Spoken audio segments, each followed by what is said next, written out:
Kelle Strickland. I am a 20-year veteran of Capitol Hill. I interned twice in my time on the Hill, once as a college intern, kind of the typical summer college internship, and then a very different internship, which I held in order to look for a permanent job on Capitol Hill. And I could talk a little bit about that, how there are sort of different internships and how the offices work with interns that are very aware of being able to ask for time off and interview and have those coffees and kinds of things depending on what your goals are of your internship. But I was here for 20 years. I recently retired and am now the president and CEO of the Congressional Institute. Hey y'all, Tom Manatos. My part-time jobs, I run Tom Manatos Jobs. I recently wrote an article about 11 networking tips for people in DC. I'm gonna quickly run that through. I'm embarrassed that I have these slides, but because my colleagues are here to share this with me. First of all, I was an intern. I have proof.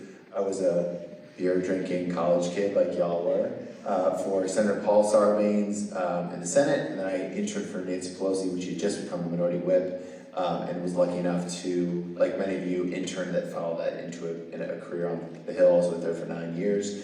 My wife, when I was working for Pelosi, my brother said, I know this young woman who's, you'll love her. I'm like, what does she do? She's like, oh, she works at the White House. Like, oh, I will never like that woman. She's President Bush, by the way. I'm like, well, what department? She's like, oh, she works under public engagement. I'm like, that is under the devil himself, Karl Rove. I will never get along with this woman. And he sat us next to each other and we fell in love. So now we have 3 wonderful kids. But she used a 2003 White House internship to turn into a trip coordinator and Office of Public Engagement. So we are 2 former interns there now. I was laughing at President Bush, and then our 2 bosses were up there on the roster together. But what we do is we created this before LinkedIn, before Twitter, before there are any other fabulous resources out here. It's a free daily email that we basically post every job and internships we can possibly find in the policy, campaign, political arena, and blast it out to the world. So this free daily email goes out each day, bipartisan, nonpartisan list. It leads to the website. If you want the full job posting, you pay the $5 a month or less to get the full postings. The point is get on the free daily email, just see what's out there and keep an eye out. Okay, to the 11 networking tips, then we'll get to my colleagues really quick. Number 1, and some of this has already been covered, but networking truly is that important. It's not what you know. I know you're all getting very fancy degrees right now, but it's who you know. Go to those coffees, keep track of those coffees. I'm gonna get to this in a second, but the more touch points you can have with people while you're here in DC to get informational interviews, the better. Rely on where you come from, what school you're at, what ethnicity you're a part of, what religion you're a part of. I don't care, fraternity, sorority, any commonality, it makes it a little bit easier. But as Saad was saying earlier, do those cold emails and those cold calls to reach out to people. Use your experience to your advantage and take advantage of those networking opportunities. You guys are here. You can do this when you're not here, but you are here for this short period of time, even if it's your last week. It's not too late. Continue to do it when you're gone. You attend those events, you attend those lectures, and once you're in the situation, don't be shy. You need to continue to build your network. I was asleep at the switch for 9 years when I was with Pelosi. When I reached a limit in my office, because I knew my boss wasn't leaving, I didn't have that resource. I didn't keep track of all those people I'd networked with over the years. Keep track of it and continue to build on it and continue to go. At the end of every one of those informational coffees, you politely ask, you know, your information has been so great that you've given me. I'd really love to pick your brain. Is there anyone else you suggest I get in touch with? And then you get that name, you keep it in your brain, and then when at the end of that conversation, you always send a thank you email. Thank you so much for your time, you were so gracious, and you always attach your resume, and in that email I said, by the way, you mentioned you connect me with your friend blank, would you mind doing that? And the reason you connect your email is just so much easier for them to send their resume along. Even though if you're not looking for a job, it gives a quick snapshot of who you are, and it makes it easy for that person. Yes, please. It's always great to attach your resume.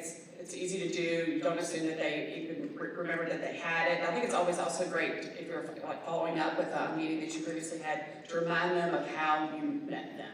Like, thank you so much again for sitting down with me last September or last summer. I interned in your office last summer. I think just a quick reminder, and I just want to follow up and let you know what I'm doing. I think a little context and always attaching your resume is incredibly important. And I was just trying to go through these. If you guys want to chime in, please don't hesitate. Kind of similar to what we've all been telling you already, though. This DTC is built on relationships. The relationships we have with each other just from doing these panels. We might reach out to each other now that I know her in her new capacity. I might reach out with an idea or develop that. Continue to keep these relationships that not only those that you're next to each other, the offices that you work for, the people you meet. This town is built on relationships. Bipartisan, nonpartisan, private sector, government, it all matters, and to be successful in this town. Stay organized. As you continually build your network, the easiest way is a spreadsheet. So it's name, email, phone number, and notes from the conversation. So when I had coffee with Keenan, and she mentions that she was just on some fabulous vacation in Europe, you know, the next time I'm considering my vacation, I would say, hey Keenan, I know you were when you were on vacation in Europe, can you give me a couple tips? She's like, man, Tom remembers that about me, and that will impress her so much more. Or if you do coffee with me, you know I'm a crazy DC sports fan, and when my football team finally wins a game, and you need an excuse to email me, then she's like, hey Tom, I saw your football team finally won a football game. You know, hope you're doing well. By the way, I'm coming back to DC for my spring internship. Could you recommend me for this job? You keep those details in that spreadsheet and keep track, because you never know when you need to pivot to it. Also use my contacts. Just my contacts in my Outlook. That's what I use that for as well. It's great. Gotta introduce yourself, Keenan. Oh, sorry. So sorry. That's why you never go to the bathroom. Hey, y'all, Keenan Austin Reed, former Hill staffer. I co-founded the Black Women's Congressional Alliance, and a lobbyist by trade. So, like Marcy, I wanted to really quickly say with like 30 seconds, really wanted to thank Marcy Harris for doing this. Interns are really needed in Congress, and so we need to be educating folks. And the fact that you have been doing this 7 times over and over is a real labor of love, so I don't want that to be lost on anybody. These are the smartest people ever, so I agree with what they said. So staying organized, being persistent up the line of being annoying. Anyone in this town is successful because they're persistent, but with the charm of not being annoying. And I think you guys got some great tips from earlier panels about being persistent with your internships and organizing your thoughts, not the question every day. But when I don't get an email back from one of my colleagues up here, I'm not emailing them every week. I take a poll of my people in my office, my friends, like, hey, she hasn't gotten back to me in like 3 weeks. Is it okay for me to email them again? I'll just like turn the question to you all. If you've emailed somebody you've had coffee with and they promise to put you in touch with somebody, how long would you recommend that they wait or not? I would wait at least until the next recess, because a lot of people keep a little list on their desk of things they're waiting to do while they're in recess. So if they're that organized, I'd give them at least through COB on the Wednesday of the first week of the next time they're in recess. That's sort of my kind of general take. Yeah, I agree with that. Like the recess period is super good for like following up. I would also encourage you guys to look to email and do informational coffees with people. Yes, you're going to meet us today, but there are some people that are not on these panels. They're folks who are introverted or a little bit, they're not asked to speak as much. When you're here on your time at the Hill, you're going to see people like Tom, Kelly, and I speak on panels a lot.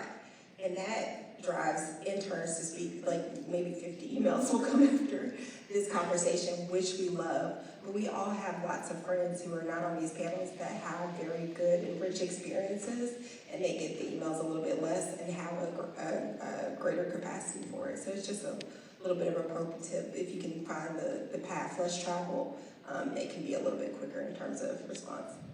And also, everyone's been in your shoes, from the chief of staff of the White House, the chief of staff of the majority leader's office. They've all been in your shoes, like all of us have. Don't hesitate. Be persistent. Reach out to those folks. And then, like the path less traveled. I love that. I'll say too, whether I was looking for a job as a chief of staff or I was looking for a job after I retired from Congress, the process is the same. I mean, the process that you're going through right now, if you're looking for a permanent position on Capitol Hill, is the exact same process you will go through over and over and over as you kind of climb up the ladder.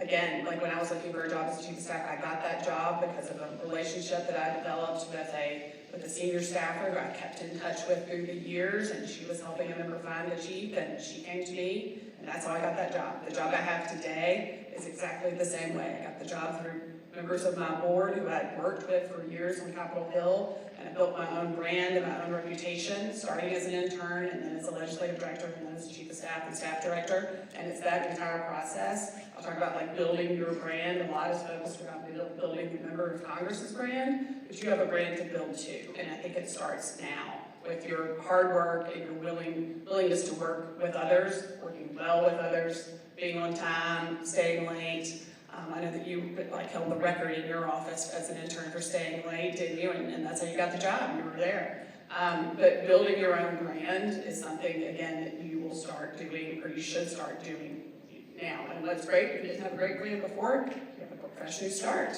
right? I'll also say, y'all, don't be picky about choosing your first job on Capitol Hill.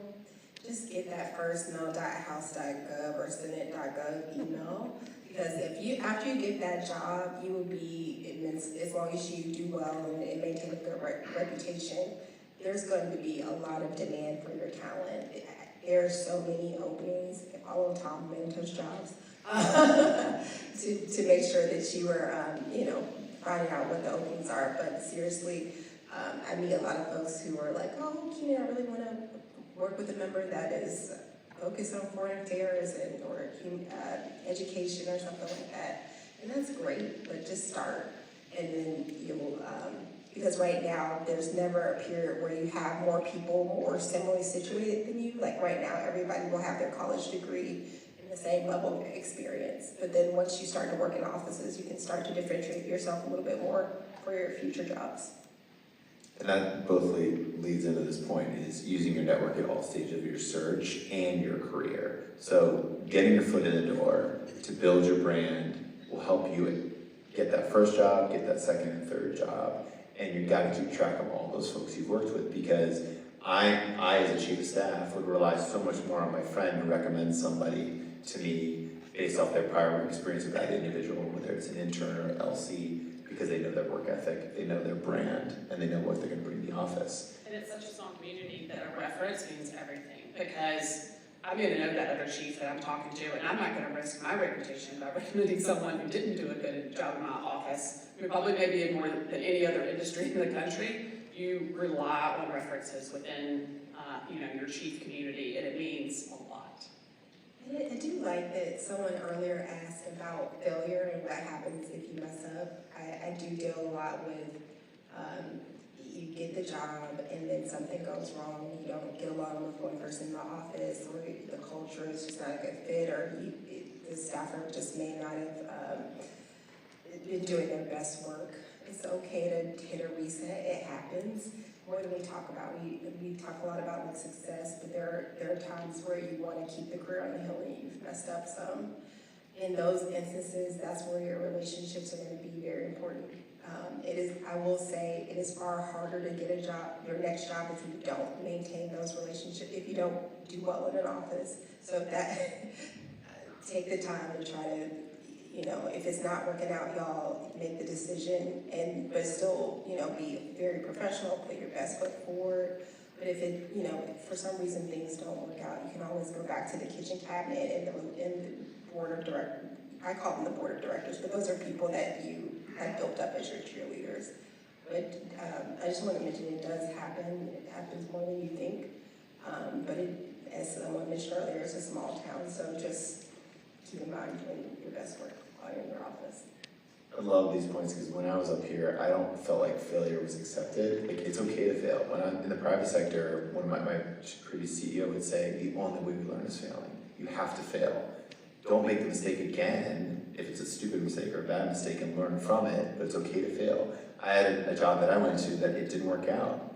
It was okay. I put my head down, kept working hard, kept proving myself, and looked for another opportunity. I love that message. Send thank you notes. You guys' generation, I'm sorry, y'all just don't send thank you notes. Us old people like thank you notes. It separates you from everyone else. A thank you email is important. A handwritten thank you note, literally no one else does. It separates you. also on a previous slide, when you get a job, don't let Politico be the reason someone finds out about your job. If they've helped you get that job, make sure you email them first so they know, thank you so much, I just got this job, I just signed with the office, or I just told them I was accepting. It's thanks to you and your advice that you gave me, your recommendation that you lent for me. Make them, build them up as your kitchen cabinet, like they helped you get that job or they helped you secure that internship. It's so much more likely to hear it from you than someone else. There's something that I think is really important about that first job on Capitol Hill that I don't think anybody else has mentioned, and that is customer service. So if you think about it, if you haven't learned already, you'll learn very quickly that an intern is in the customer service business with answering telephones, with taking constituents on tours, with just greeting people in the office. A member of Congress is in the customer service business. It's really what every person in the office does. And so if you're struggling about thinking of things to include on your resume to get that first job on Capitol Hill or things to talk about in an interview, think about your customer service experiences. If you've ever worked retail, I had a guy interviewed one time who didn't put, he had worked with Geek Squad on his resume, and I'm like, that's the best customer service experience in the world. Everybody loves Geek Squad. It's always high stress. You're always angry at your television or your computer or whatever, right? And those guys come in and they fix your problem. And that experience is perfect, right? I mean, it's just, it was a great experience. And he left it off his resume. I was like, you need to include that. You need to think of your story that you want to tell. If you haven't worked in customer service, that's okay. Everybody's been a customer, right? And so you, at least if you haven't worked in customer service, you can talk about customer stories, good experiences, positive experiences, a negative experience, and how you turned that around and how you interact with people. So if you have customer service experience and you left it off your resume, whether you're an RA in college or you served in some capacity in student government or in a sorority or fraternity and you managed students, you dealt with parents, you dealt with, with representatives, deans of the college, whatever it may be, any kind of customer service related stories that you can come up with is going to be very helpful in your interview process. And if they don't ask you about customer service, or they don't ask you about the thing that you really want to talk about most in your interview, and at the end when somebody says, do you have any questions for us? If you don't have any questions, because I don't like the idea of asking selfish questions. We call selfish questions like, what's your vacation policy? Doesn't really matter, you're going to take the job anyway. Right?